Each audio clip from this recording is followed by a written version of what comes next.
Good morning everyone. करें start idioms.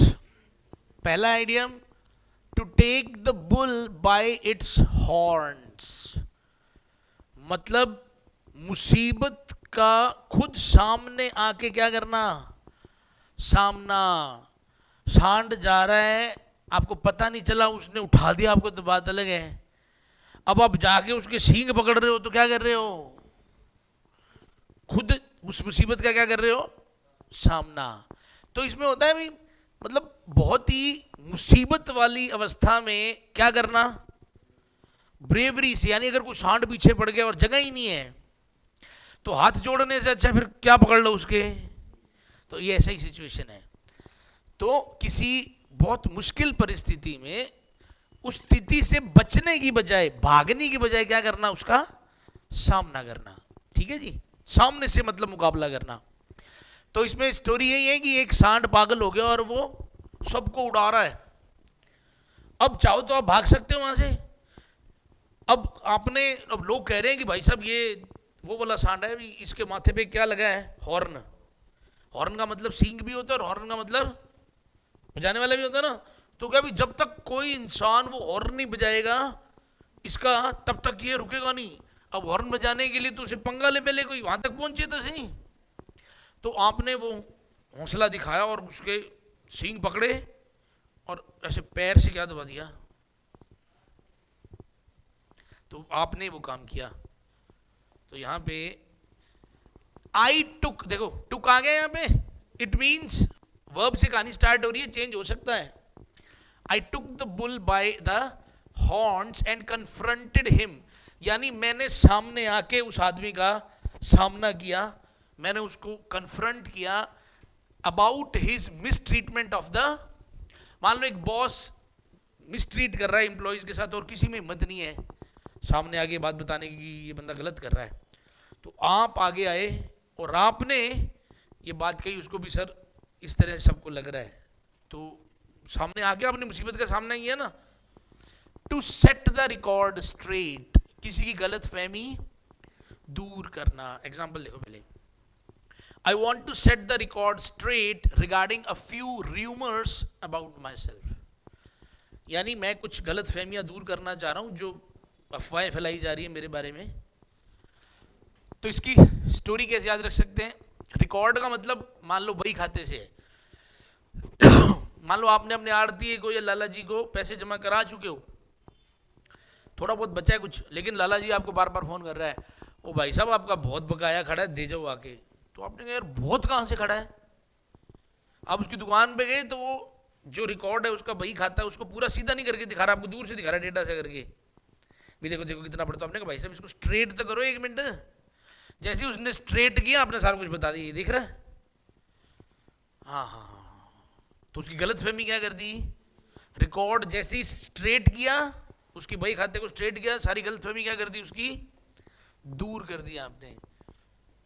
Wild गूज chase, यानी जंगली उसको मुर्गे को पकड़ना। बहुत सारी फिल्मों में आपने देखा होगा जो हीरो होता है उसकी एंट्री ऐसी होती है, वो मुर्गी को पकड़ रहा होता है और लास्ट में दिखाते हैं भी पकड़ लिया उसने, पर आमतौर पर पकड़ा नहीं जाता उसको पकड़ना। तो बिल्कुल जो चीज व्यर्थ प्रयास होता है, कहते हैं ना कुछ नहीं हुआ, जो आप कोई काम करके और भी क्या बना, कुछ नहीं बना। तो कुछ नहीं बना को आप इंग्लिश में WGC कह सकते हो। WGC का मतलब वाइल्ड गूज चेज। तो मान लो आपके शहर में लोग अगर जब कुछ नहीं बनता तो खुद खुद क्या बोलते हैं, WGC, यानी कुछ भी नहीं बना। तो आप जंगली मुर्गे को पकड़ने इनाम जीतने गए थे, लेकिन WGC। We went on a wild goose chase looking for a house on rent for bachelors। हम व्यर्थ के काम के लिए गए थे, और व्यर्थ का काम कौन सा था, घर ढूंढना। किसके लिए, कंवारों के लिए। एट वंस विट्स एंड, विट का मतलब वैसे क्या होता है, समझ। WIT का मतलब क्या होता है, वैसे तो जब किसी इंसान की समझ खत्म हो जाए, जब उसको उसकी समझ काम ना करे तो वो बंदा क्या हो जाता है, कंफ्यूज्ड। आप खुद कहते हो ना यार तू ही बता, मेरी तो कुछ समझ नहीं आ रहा। मेरी तो समझ, जब आपको कुछ खरीदना होता है, दोनों ही चीज़ें आपको पसंद है या दोनों ही पसंद नहीं हो रही होती, पर लेनी भी है कोई चीज़ जरूरी, तो आप क्या बोलते हो फ्रेंड को? आप तू ही बता दे भाई, मेरी तो समझ। तो जब चीज़ समझ नहीं आ रही होती तो हम क्या हो जाते हैं? कंफ्यूज। तो इसका मतलब क्या है? कंफ्यूज हो जाना। तो याद तो हम ऐसे ही रह सकते हैं, ऐसे भी रख सकते हैं कि जब समझ का क्या हो जाए, जब समझ का एंड हो जाए तो हम क्या हो जाते हैं। तो इसको अपने वैसे याद करने के लिए विट को बनाया, तो विट, जो लोग जब पक्षी एक्सक्रीट करता है तो क्या कहते हैं उसको? तो आपका एक तोता है, उसको बहुत समझ है, उसके अंदर बहुत क्या है? समझ है, तो वो उसको अपनी जगह बता रखी है, वहीं पे जाके करता है वो। लेकिन अगर वो बिल्ली देख ले, कुत्ता देख ले, तो उसकी समझ क्या हो जाती है? फिर वहीं कर देता है। तो समझ का जब एंड हो जाता है तो समझ नहीं आती। What should I do now? I am at my wits end with this problem. अभी in your bonnet, कोई ऐसी बात जो आपके दिमाग में चलती रहती है और आप उसको हर मिलने वाले से क्या कर रहे हो? कोई ऐसी घटना हो जाती है ना जिसके बारे में आप जो घर में आते हो उसको बताते हो, जो हो जाता है फिर उसको बताते हो, क्योंकि माइंड में चल ही वही रहा है। तो जब कोई बात माइंड में चल रही है बार बार बार बार और आप उसको आपका शेयर करने का दिल कर रहा है, तो उसको क्या कहते हैं? अभी इन योर बोनेट। अब बोनेट शब्द हमने गाड़ी का ही सुना है, तो इमेजिन करो आपकी गाड़ी में क्या लग गया? एक मधुमक्खियों का छत्ता, और वो गाड़ी आप रोज चलाते हो तो गाड़ी तो गर्म होती है। अब आप हैरान हो इस बात से, मिस्त्री भी हैरान है भी, यार ये किस तरह की मक्खियां हैं कि गाड़ी चल रही है और फिर भी मक्खियों को छत्ता लग गया। अब ये बात आप जिसको भी मिलते हो क्या कर रहे हो? दिखा रहे हो, बता रहे हो। तो क्या है, अब जब तक वो 2-3 दिन सबको बताओगे नहीं, वो शांत नहीं होगा ना। She never stops talking about dieting, she is got a real be in her bonnet about it. मतलब अब सारा दिन उसको यही यही इसी की बातें करनी है। जो बंदा डाइटिंग शुरू करना चाह रहा हो या जिसका आज पहला दिन है जिंदगी की डाइटिंग का, उसे कोई भी बात करो क्या कहेगा? डाइटिंग बहुत मुश्किल है, डाइटिंग में जोर ही बड़ा आता है यार। मैंने सोचा ठीक है, पर वो क्या बार बार अब रह रह के बार बार बातें किसकी होंगी? ब्लू ब्लड का मतलब होता है खानदानी लोग होना, अमीर घर के होना। सो मान लो मोदी ने एक नई कहानी निकाल दी है कि अगर आप चाहते हो भी आप अमीर घर के कहलाओ, तो भैया आप अपना खून कौन से रंग का करा लो? ब्लू का। तो एक इंजेक्शन आएगा, वो लगवा लो, उससे आपका खून कौन सा हो जाएगा और आप क्या कहलाओगे? खानदानी लोग। तो अब क्या है, कई लोग जो लोन लान पे फिर रहे थे, अब वो सोच रहे हैं भी यार फिर हम तो लोन वाला, वो तो ब्लू वाला इंजेक्शन ही बड़ा महंगा है। तो अब इससे पता लग जाएगा खानदानी कौन है, क्योंकि मान लो एक इंजेक्शन 1 करोड़ का है, तो खानदानी दिखाने के लिए वो लगाना पड़ेगा, तो ब्लू कलर वही कराएगा अब जो वाकई कौन है? खानदानी। Although Mary's family is poor, हालांकि मैरी की जो फैमिली है वो क्या है? लेकिन she has blue blood in her veins, लेकिन उसकी रगों में खून कैसा है? खानदानी। ठीक है ना, सच में ब्लू नहीं है।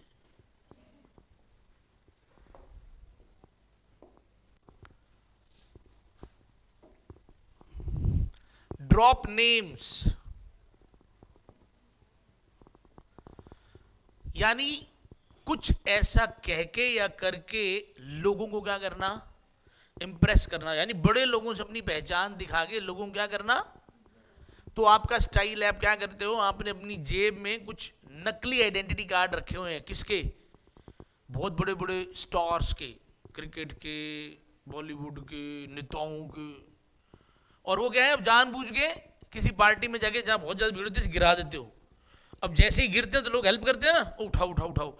तो ये शाहरुख खान, अच्छा सचिन, अच्छा मोदी, और ये क्या है? कुछ नहीं, क्लाइंट है अपने, मिलना रोज मिलना, मिलते रहते हैं हमसे। और भाई साहब एक बैठो यार भाई साहब। तो बस अब तो लोग क्या है, एक बार मिला दो भाई साहब, एक छोटा सा काम करा दो, कराते हैं, चलो 2 मिनट, हाँ हाँ हाँ। तो स्टाइल है। तो आप ड्रॉप नेम्स, यानी आप जेब से नाम गिराते हो, यानी आइडेंटिटी कार्ड जिन पे नाम लिखे हुए हैं, और आप लोगों को क्या करते हो? Mary always tries to impress people by dropping the names of some big time executives she claims to know. वो हमेशा लोगों को इम्प्रेस करती है कुछ ऐसे एग्जीक्यूटिव्स का नाम लेके जिनको वो जानती है. अब जानती है या नहीं जानती, तरीका है ये. टू कैच रेड हैंडेड, सबको पता है, रंगे हाथों पकड़ना. टू हैव ग्रीन फिंगर्स या थंब, यानी बागवानी में अच्छा होना. सो मान लो एक वैकेंसी आई है, किसके लिए? मालियों के लिए. तो उन्होंने कहा है कि हम रिटन टेस्ट भी उनका ही लेंगे जिनकी फिंगर या थंब क्या होगा? ग्रीन. अब जो खानदानी जो माली होते हैं ना, उनका ये जो अंगूठा होता है ये थोड़ा अलग होता है, देख लेना चाहिए. उनका अंगूठा अलग होगा क्योंकि वो सारा दिन बागवानी कर करके फर्क पड़ जाता है इसका और इसका. तो वो चेक करेंगे भी खानदानी है कि खानदानी है, पूरा हरा है, फिर तो रिटन टेस्ट लेंगे, नहीं तो नहीं लेंगे. कर लेना चेक, फर्क होता है. I was just admiring your beautiful plants Helen, मतलब मैं बड़ा निहार रहा था, बड़ा मेरे को अच्छे लग रहे थे, तो प्रेज कर रहा था. You must have a green thumb, लगता है तेरा भी अंगूठा क्या है? हरा है, मतलब तुम बागवानी में क्या हो? अच्छी हो. ठीक है. Appear out of thin air, इसका रियल मतलब होता है किसी चीज का एकदम से आ जाना, यानी बिना किसी आधार के, बिना किसी रिसर्च के, बिना किसी कोई, अपने कहते हैं ना भी ये एवं ऐसे कोई, मैंने ये बात ऐसे हवा में नहीं कही, मेरे पास क्या है, इसका कोई ठोस सबूत है, कोई बात है, कोई लॉजिक है. समझ आई? तो appear out of thin air का मतलब क्या होता है? बस एवं ही एकदम से कोई सामने आ जाना, बात का कोई बात होगी ऐसे ही. तो इसको एक बार याद करने के लिए हमने क्या कहा है? अपीयर का मतलब क्या होता है? प्रकट होना. थिन एयर यानी ऐसे हल्की हल्की हवा. सो इमेजिन करो, बस एक बार स्टोरी याद करने के लिए है कि आपने वो देखा होगा नारायण नारायण, वो जो है नारद मुनि कहीं भी आ जाता है, एकदम से प्रकट हो जाता है ना. तो उसकी मशीन खराब हो गई है, तो नारायण नारायण चल नहीं रही, तो नारायण नारायण अब नहीं चल रही. तो अब क्या है, जब तो हवा बहुत तेज चल रही होती है तो मशीन काम नहीं करती. ऐसे हल्की फुल्की हवा चल रही हो तो एकदम से वो प्रकट हो जाता है. तो इसका मतलब तो क्या है? एकदम से प्रकट होना. लेकिन इसका मीनिंग क्या है? बिना किसी लॉजिक, बिना किसी आधार के, किसी चीज के ही. देखो, Pascal's discoveries did not come from thin air. Pascal ने जो डिस्कवरी की वो एवं हवा में नहीं की. They are based on the work of earlier mathematicians. वो किसके ऊपर बेस्ड है? किसी काम के ऊपर बेस्ड है. जैसे हवा में कुछ नहीं हुआ. The red carpet treatment, I hope बहुत क्लियर है, सबको पता है. रेड कारपेट ट्रीटमेंट का मतलब होता है बहुत ही अच्छे लेवल की जो मेहमान नवाजी होती है, उसको क्या कहते हैं? तो मान लो आपके शहर में फिक्स्ड ही है कि हर बंदे के आने पे एक आधा तो कारपेट बिछाना ही है आपको.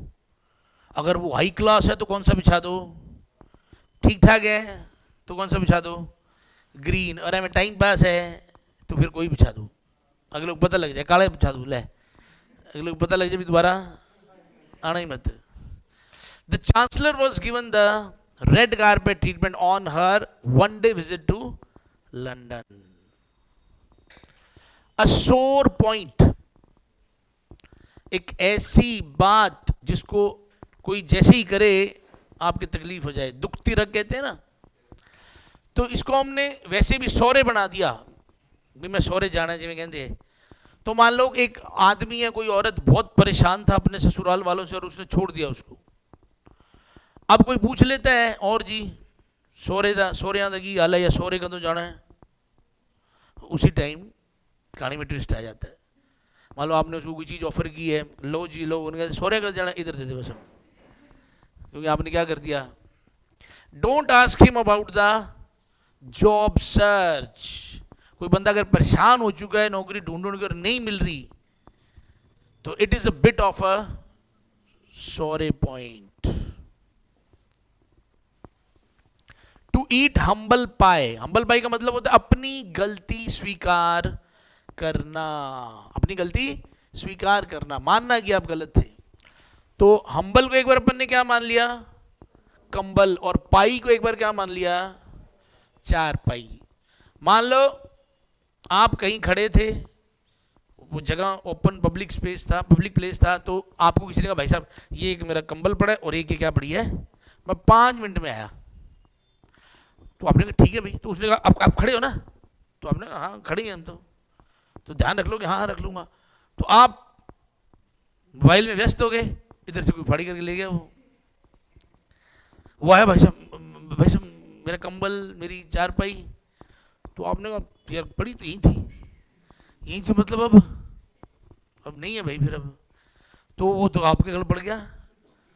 अब जब बहस हुई तो आप लोगों को समझा रहे हो मैंने तो इतना ही कहा था कि ठीक है मैं खड़ा हूं, फिर सबने कहा नहीं नहीं यार ये तो गलत बात है, इसका मतलब आपको ध्यान देना चाहिए था। तो आपने कहा ठीक है भैया फिर सॉरी, और क्या, मैं तो क्या कह सकता हूं, तो गलती तो आपने मानी भी, हाँ चल ठीक है मेरे को ध्यान देना चाहिए था। Professor Norris had to eat humble pie when the reviewers pointed out numerous factual errors in his, तो उसको अपनी गलती माननी पड़ी। To rise like a phoenix from the ashes, ये भी एक कहानियों में एक ऐसा बर्ड होता है, असली में तो नहीं होता, कहानियों में ऐसा बर्ड होता है जब बूढ़ा हो जाता है, जो पावरलेस हो जाता है, तो वो क्या कर देता है, अपने अपने आप को जला देता है और राख बन जाती है, और राख में से फिर दोबारा से निकलता है वो एकदम नया, राख में से दोबारा से, यानी अपने आप को दोबारा से क्या बना देना, ऊर्जावान, पावरफुल।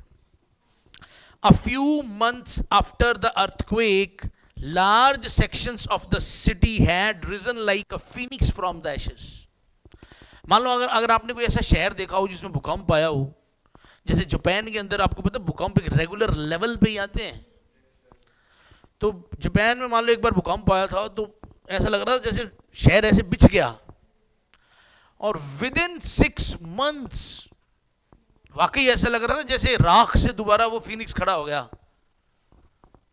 ठीक है ना, इंडिया वाला हाल नहीं है वहां पे, एक आधा खड्डा ही खोद दिया तो 2 महीने बाद ही कोई देखेगा, तो जापान है तो वहां तो ऐसे ही खड़ा, उन्होंने 6 महीने बाद शहर खड़ा कर दिया दोबारा। इन अ पिकल का मतलब क्या होता है, मुसीबत में, तो पिकल का मतलब क्या होता है, अचार। ठीक है, तो मान लो आपको बहुत जल्दी है और जल्दी जल्दी में आपके मोटरसाइकिल की चाबी किसमें गिर गई है, चार वाले मर्दबान में, अब हाथ भी नहीं जा रहा और चम्मच से भी वो निकल नहीं रही, तो क्या हो गया, पड़ गए मुसीबत में। Now we are in a pickle, अब हम अचार में हैं। We are out of gas, out of gas का मतलब हमारे पास गैस नहीं है, the cylinder is empty now, तो मतलब वो कह रहे हैं अचार से रोटी खानी अब सब्जी नहीं बनती आज। Spill the beans,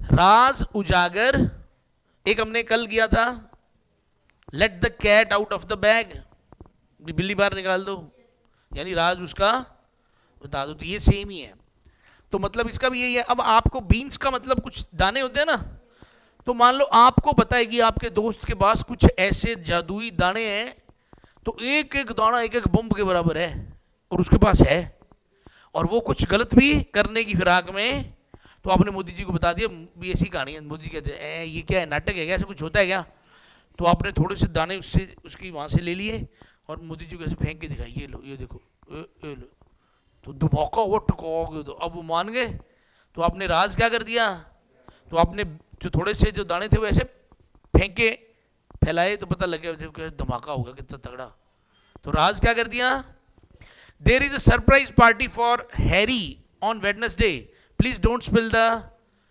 beans. ठीक है ना, किसी को बताना नहीं है, स्पेशली किसको नहीं बताना, हैरी को। टू फेस द म्यूजिक, इसका मेन मतलब यही होता है कि क्रिटिसिज्म को सहना, क्रिटिसिज्म को सहना। एक हमने एक और किया था, रन द गॉन्टलेट, ये भी वही है, वैसा ही है, टू फेस द म्यूजिक। तो आमतौर पर लोगों के जो घर वाले होते हैं ना, उनको डांटने का सेम ही तरीका होता है। मतलब अगर पापा डांटने लगे हैं तो आपको पता है अब प्रोग्राम चालू हो गया है, 15 मिनट तो चलेगा, क्योंकि वही सेम गालियां, सेम लाइनें, सेम टोन, और लगभग उतनी की देर ही चलना है वो। तो घर वालों को आइडिया लग जाता है, बच्चों को, समझदार बच्चे तो उनको आइडिया लग जाता है, अब ये क्या है, एक म्यूजिक है, कितनी देर सुन लो बस, क्योंकि ना अपनों ने बदलना है ना घर वालों ने बदलना है, तो फिर वो म्यूजिक ही अपने लिए, और क्या है। After drinking alcohol all night the next morning I had to face the music, मेरे को सुननी पड़ी। With grain of the salt, यानी किसी चीज पे पूरा विश्वास ना करना, थोड़ा शक, थोड़ा अलर्ट होना, थोड़ा सा शक रखना भी, अभी ठीक है ना, शक है। सो इमेजिन करो भी एक बच्चे ने, घर का कोई राशन आया था, उस पूरे राशन में उसने क्या कर दिया, ऐसे नमक लेके ऐसे मिला दिया सारा, ऐसे ऐसे करके, मजा आ रहा था उसको, तो वो सब में, दालों में, शक्कर में, चीनी में, बेसन में, ठीक है जी, हर चीज में, सूजी में मिला दिया जी उसने। अब किस किस में से क्या क्या निकाले, फिर भी घर वालों ने जो ऐसे लग रहा था ऊपर ऊपर है निकाल दिया। पर अब जब भी आप खाना खाते हो ऐसा लगता है कभी कुछ ना कुछ तो है, ऐसा विश्वास नहीं होता भी ये बिल्कुल क्या है, सही है, तो ऐसा लगता है कि नमक है अभी, यानी अभी भी थोड़ा सा शक है। I have read the article which I take with a grain of salt. मान लो आपको कोई बंदा एक आर्टिकल पढ़ा रहा है, देख ले जो मैं बात कह रहा हूं वो सच है, देख आर्टिकल में भी लिखी है, तो आप आर्टिकल पढ़ते हो, लेकिन अभी भी आपको क्या है, थोड़ा शक है अभी भी। To bury head in the sand, ये हिंदी वाली है बात, मुसीबत को देख के रेत में दफन हो जाना, जैसे कबूतर करता है। कबूतर जब बिल्ली को देखता है तो वो ये भूल ही जाता है कि उसके पंख लगे हैं, वो उड़ भी सकता है, लेकिन वो बिल्ली की जो स्पीड है, बिल्ली की जो, जब वो देखता है ना उसको, वो लपक गया, अब तो कुछ नहीं हो सकता। मतलब वो ऐसे नहीं बिल्ली को दूर से देख रहा है तो ही अपने आप को सेंटर कर देता है, ऐसे नहीं। जब बिल्ली बिल्कुल पास में आती है तो वो उड़ना चाहे तो उड़ ही सकता है ना, भी इंडिकेटर इधर का दे के इधर उड़ जाए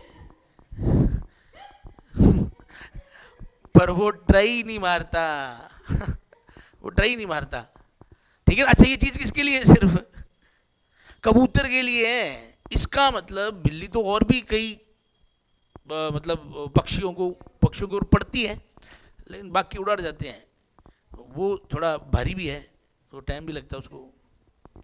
तो बरी का मतलब क्या होता है, दफनाना। तो कबूतर ऐसा करता है, यानी मुसीबत को देख के सरेंडर कर देना बजाय कि उसको फेस करना। इसका उल्टा क्या है, to take the bull by its horn, ठीक है ना, ये उसका बिल्कुल उल्टा है। तो stop burying your head in the sand and face the problem at a snail's pace.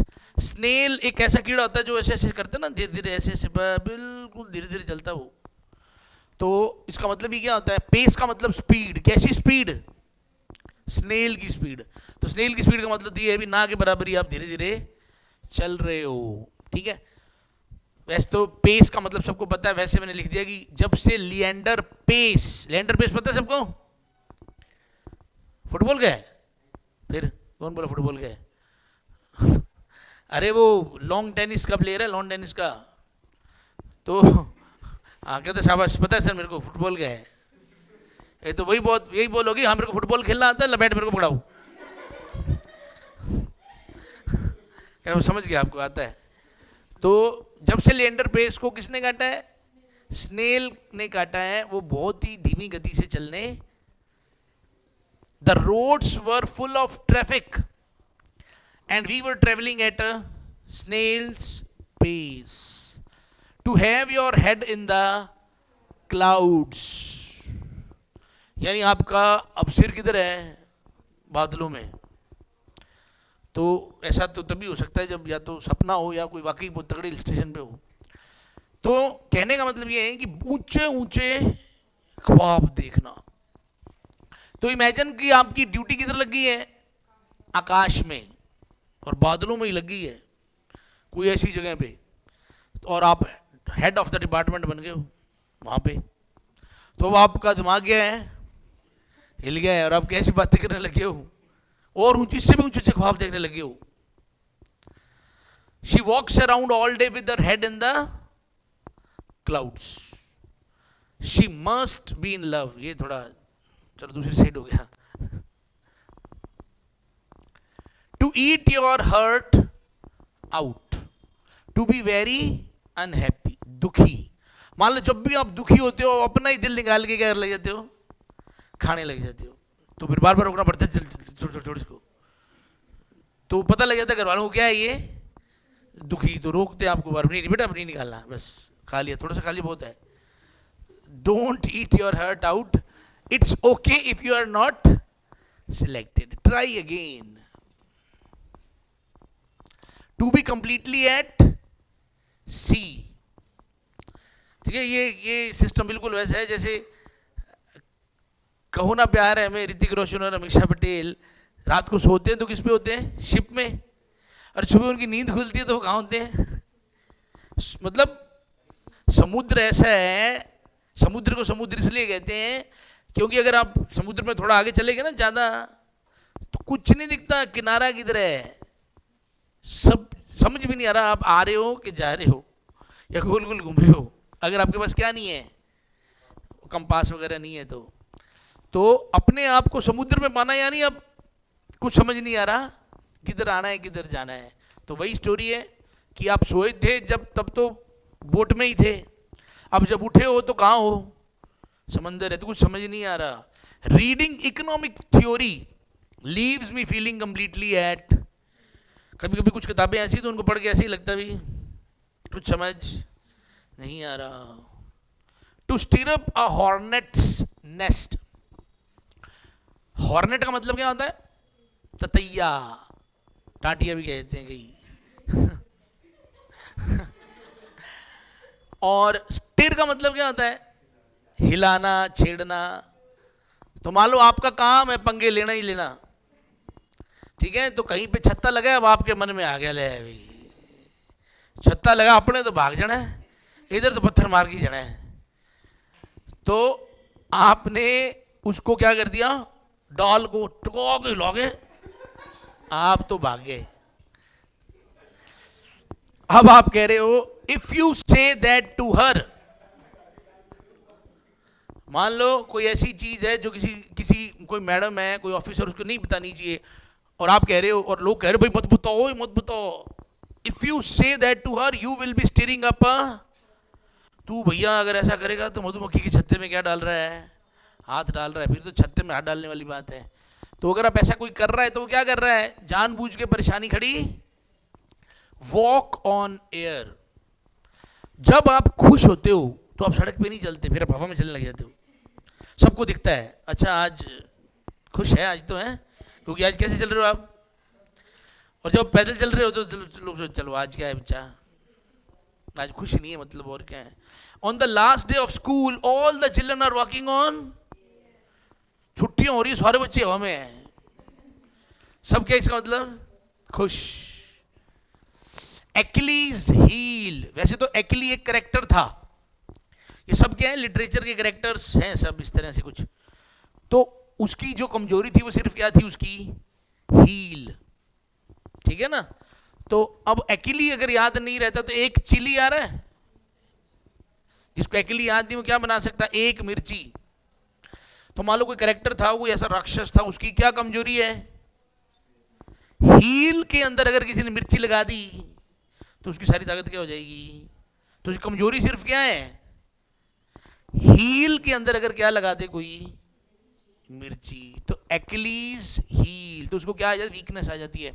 He was very brave but fear of darkness was his Achilles heel. वैसे तो वो बहुत ताकतवर है, लेकिन एक्लीज हील यानी उसकी जो अंधेरा है वो क्या है उसकी। लोग कहते हैं वैसे तो मैं शेर से लड़ सकता हूं, लेकिन जब कुत्ता भौंकता ना तो दिक्कत हो जाती है। वो मेरी क्या है कमजोरी है। कोई कहे कॉकरोच दिख जाए ना, वहां दिक्कत आ जाती है। To have the last laugh, विजय प्राप्त करके, सक्सेसफुल होके, और वो भी लोगों की उम्मीदों के खिलाफ। जब इंसान लास्ट में हंसता है ना, वो कामयाबी वाली हंसी, तो उसको क्या कहते हैं, to have a last laugh. So मान लो आप कोई गेम खेलते थे और सब आप पे हंसते थे कि इसने क्या जीतना है, लेकिन आपने प्रैक्टिस जारी रखी, लगे रहते थे आप, और आखिरकार जब लास्ट में आप जीते तब आप हंसे, और इतना नहीं तो आप सिर्फ लोगों की क्या है सुन ही रहे थे। Company fired her last year, company उसको निकाल दिया था, but she had the last laugh because she was hired by their main rival at twice the salary. Rival यानी प्रतिद्वंदी। भी जब कंपनी ने उसको निकाला तो सब लोग उसको देख रहे थे, लेकिन उसको किसने रख लिया, उसी कंपनी की एक और प्रतिद्वंदी कंपनी ने, और कितनी सैलरी पे, डबल। तो फिर उसने हंस के दिखाया, लो चंगा होया, बढ़िया ही होया। टू कूल वंस हील्स यानी लंबे टाइम तक क्या करना, वेट करना। तो इमेजिन करो आप जब ज्यादा चलते हो तो आपकी हील क्या हो जाती, गर्म, फिर उसको क्या करना पड़ता, थोड़ी देर ठंडा करना पड़ता है। तो अब आपकी ये प्रॉब्लम है, तो अब ज्यादा ही गर्म हो गई है, अब ज्यादा गर्म हो गई तो ठंडी भी कितना टाइम करना पड़ेगी। तो आपको कोई कह रहा है चल चल चल करना ही नहीं यार, अभी तो बहुत गर्म है, अभी तो आधा पौना घंटा लगेगा, तो ज्यादा इंतजार करना पड़ेगा। I have been cooling my heels यानी मैं क्या कर रहा हूं, इंतजार कर रहा हूं, in the doctors waiting room for at least 1 hour, 1 घंटा हो गया मेरे को। Hands and shoulder above someone यानी किसी से किसी चीज में क्या होना, बेहतर होना। तो पूरी क्लास में हाइट के मामले में आप क्या हो, क्योंकि आपकी जो शोल्डर है वही लोगों के हेड से क्या है ऊपर, तो आप हाइट के सिलसिले में तो उन सब से क्या हो। तो किसी भी चीज में कोई भी एक पॉइंट में आप किसी से क्या हो अगर ऊपर। Your proposal stands head and shoulders above the rest. ठीक है जी, चलिए जी, इट्स ओके फॉर टुडे।